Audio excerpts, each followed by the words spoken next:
The last thing Eli remembered about that day was the sound of the rain on the church roof. He was 12 years old. He was standing at a graveside in a borrowed suit 2 sizes too big, and the only person in the world who had ever truly loved him was being lowered into the ground.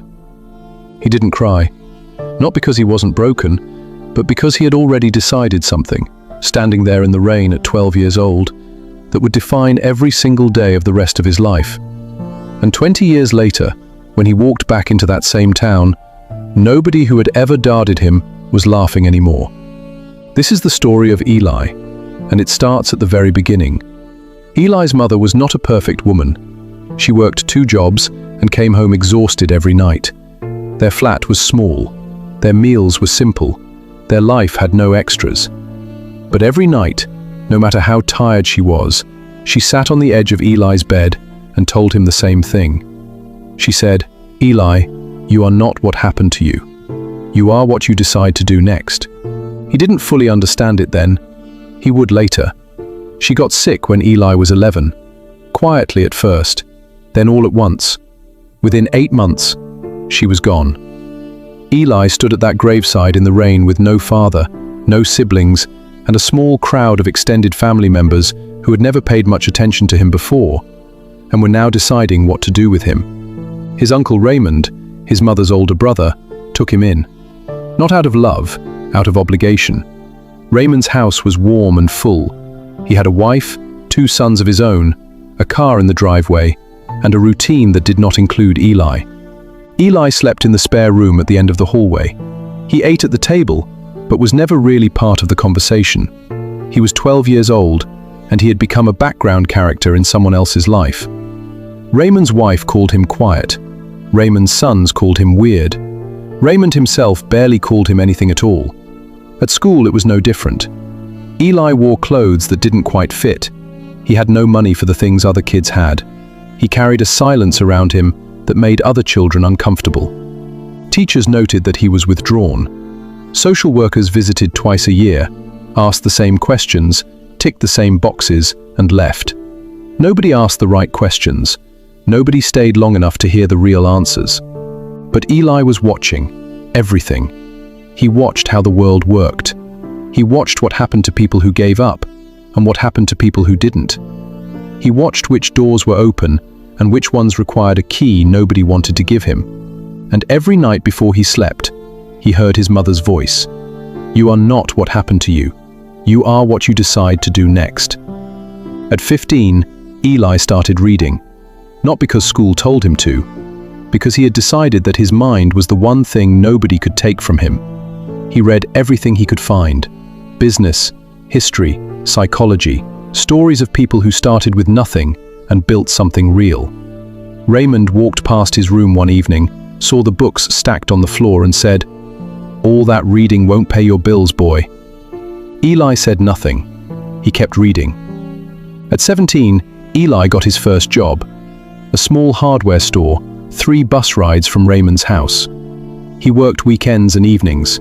He learned everything: how things were built, how things were fixed, how people talked about what they needed. He saved every pound he earned. Raymond's sons spent their weekends at parties and football matches. Eli spent his weekends learning things that would matter later. At 18, Eli left Raymond's house. He did not slam the door. He did not make a speech. He simply packed his one bag, the same bag he arrived with 6 years earlier, and walked out quietly at 7 in the morning while the house was still asleep. Nobody came to the door to say goodbye. He walked to the bus stop, sat down, and for the first time in 6 years, breathed. The next 7 years were not easy. Eli worked. He struggled. He failed at things and started again. He lived in bedsits and shared houses and saved money in ways that required a discipline most people will never understand. He started a small property maintenance company at 22 with the money he had been saving since he was 17. In the beginning it was just him, a second-hand van, basic tools, and a willingness to work harder than anyone who had more than him. He did not have connections. He did not have a family network. He did not have anyone to call when things went wrong. He had his mother's voice, and he had the decision he made at 12 years old standing in the rain. By 28, Eli's company had 12 employees. By 30, he had contracts with 3 local councils.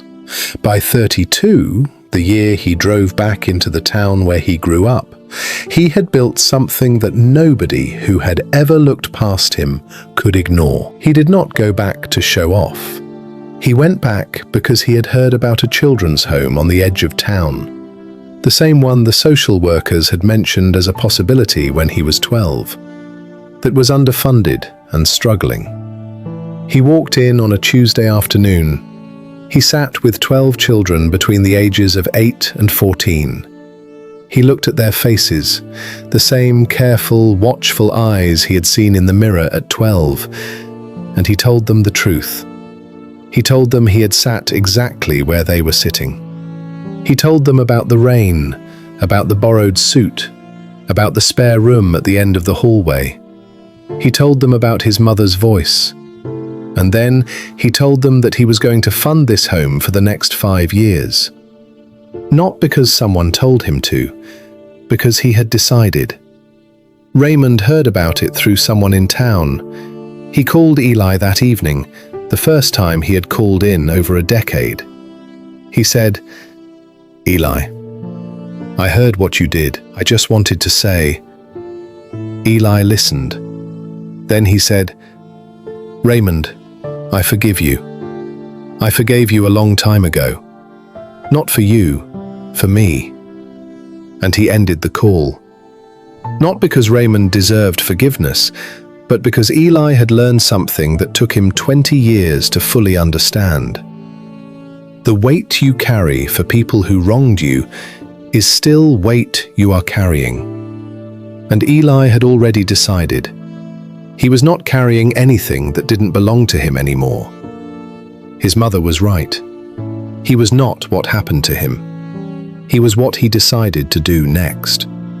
And what he decided changed everything. If this story moved something inside you today, share it with one person who needs to hear it. There is a 12-year-old somewhere standing in the rain right now who needs to know that this is not where their story ends. Subscribe to Tales with Brainy for stories that go straight to the part of you that nobody else talks to. I'll see you in the next one.